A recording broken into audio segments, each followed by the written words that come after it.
Oke guys, hari ini kita kembali mancing mania. Hari ini nggak bersama Walid tapi sama adik iparnya Walid. Orangnya ganteng, manis, macam ikan danda men.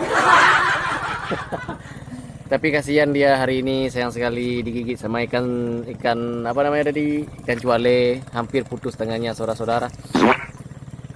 Ini suasana hari ini tidak terlalu terik matahari, enak. Pemandangan juga mantap hari ini, angin nggak terlalu kencang. Oke saudara-saudara, bentar lagi udah jam 12, kami mau makan siang saudara-saudara. Ini saudara-saudara, kami lagi pindah tempat, mau mencari ikan tempat yang lebih mantap lagi biar enak. Oke guys, hari ini kita ada ikan kerapu besar, namun tidak kita nampakkan dulu, nanti kita nampakkan, nanti kita pulang-pulang. Udah pulang nanti kita baru kasih tahu. Nih dalam tong ini ada ikan besar nih, ikan paak.